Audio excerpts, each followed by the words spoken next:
Hello there folks, it's TRJ Toby and welcome back to another FM18 team guide. Today it's the turn of West Ham United, who in real life are about to sack their manager Slaven Bilic. So this should be a very interesting team guide to do. Just a bit of a disclaimer before we start if you didn't watch the video earlier today. I do have quite a sore throat, plus the fact that there are fireworks going on outside. It's 8 o'clock on the Sunday night that bonfire night is, and I've been a grumpy old man and decided not to go to a bonfire, instead record FM18 team guides.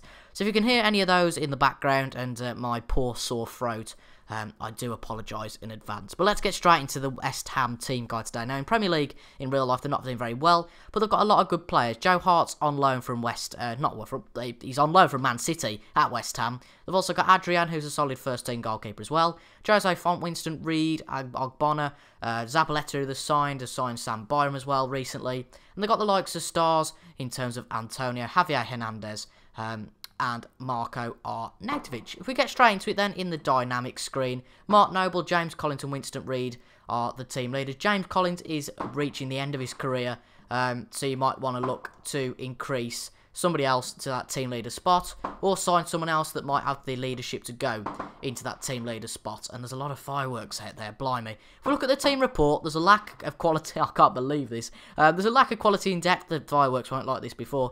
There's a lack of quality in depth in goal beyond even. They could technically be behind Joe Hart, and there's not a great deal of quality depth outside the first team.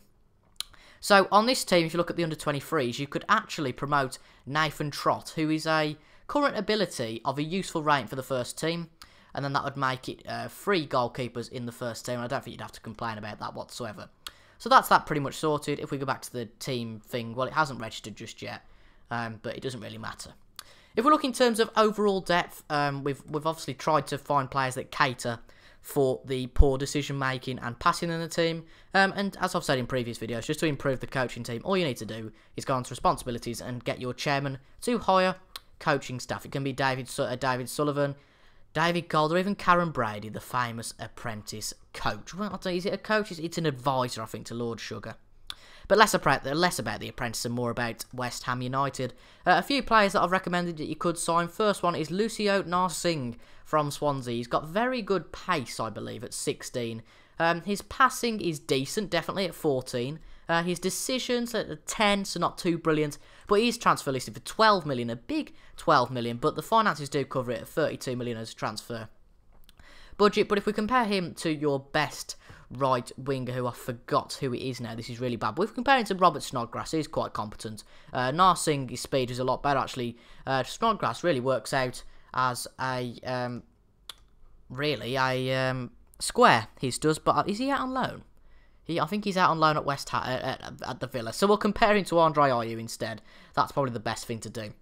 So Andre Ayew is obviously a lot better player. Andre Ayew is a very good player, but both players are very versatile. And as a backup player, Narsingh has the likes of technical stats and speed stats to boast about, and would be a really good addition to the squad. Another one that would probably fit the bill, if you look at the shortlist, would be Ahmed Musa. He only joined Leicester recently, actually, but his asking price is 8 million, a transfer that could happen, and it'd be very interesting to see if that did happen.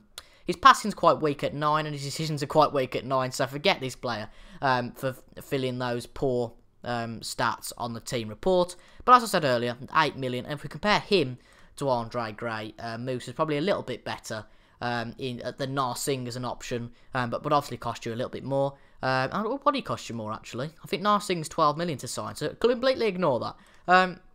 But let's compare him to Andre Ayew. So his speed is a lot better than Andre Ayew, and he's got decent stats all around. It's only really his aerials and his technicals where he's not quite as good as Ayew, but as a backup option, he'd be really good. As a left-back option, because there's a lack of depth behind Aaron Cresswell, you could sign Christian Fuchs. He's not on the transfer list and could be quite expensive, so I appreciate that. But he's a very good player, and as you can see, he's a little bit better, I think, than Aaron Cresswell. But age, of course, isn't on his side, but so it would really be a short-term signing. But if you wanted some backup, or even a player that you could sign if you wanted to get rid of Aaron Cresswell, Christian Fuchs do the job brilliantly. Oh, brilliant. Loads of fireworks. Probably a more apt backup option would be Alexander Butner. If you follow English football, you remember him as a bit of a joke from back in the day of, I can't believe how many literally 5 minutes ago I wasn't recording and there was no fireworks. Now there is. Thank you very much, firework display. But as you can see, Butner is very versatile. What I was going to say is that in real life he's a bit of a joke, basically, at Manchester United. He wasn't very good, and he's gone to Vitesse, but he looks quite decent, actually, in game.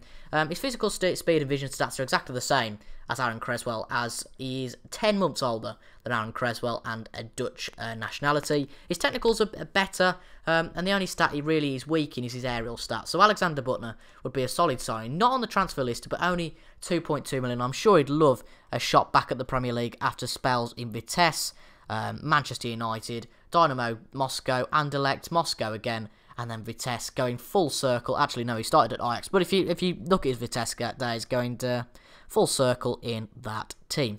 In terms of tactics, probably play a 4-2-2 with the West Ham team, because you've got a decent duo of strikers, or even a trio that you can rotate with Hernandez, Carroll and Sacco. You've got Ayew on the left wing with Antonio on the right, with rotations over Arnautovic, Lanzini, Antonio, and maybe even Sam Byram if you fancy doing that. But Mikel Antonio is a solid player, so I think you might be able to use him as a winger or even a striker at some point. In centre mid, you've got Obiang, Noble and Kouyaté, and probably Hernandez that you could use, not maybe Zabaleta. Zabaleta on the right wing, Reed, Fonte, Ogbonna and Collins in the centre-back positions, and then Cresswell, Ogbonna and Masuaku, who can buy left back, but of course, with a few signings, the squad would really be bolstered, I believe. Anything else to report on? I obviously report on the finance already. They've got a solid finance, and if you look at the team report, just to reiterate, to improve your coaching staff, all you need to do is go to the staff responsibilities and set your chairman to hire or fire coaching staff. Look for some players in the comments if you want to. We're all helping out each other here. That have good decisions and passing, and then, you know, you probably need to sign a little bit more in terms of depth, and maybe a new goalkeeper, but I probably wouldn't, because you've got a good young goalkeeper, as well as Adrian there, so you're going to be pretty unlucky for both of those to get injured. Anyway, that's it for the West Ham team guide today, folks. I hope you've enjoyed. If you are doing a West Ham beta save or a West Ham save on the real game, make sure to leave a link to it if you're doing it on YouTube, or just tell me about it in the comments. And if I feel generous, I'll give you a shout out in a video for it. Anyway, if you're new, subscribe to the channel for daily FM18 content. If you're not new and you're already subscribed, thank you very much. I've been TIJ, and I'll see you guys tomorrow at 6 and 8 PM GMT time, not BST, GMT, now the clocks have gone back, for another FM18 team guide. Thank you all very much for watching, and I'll see you guys tomorrow. Goodbye.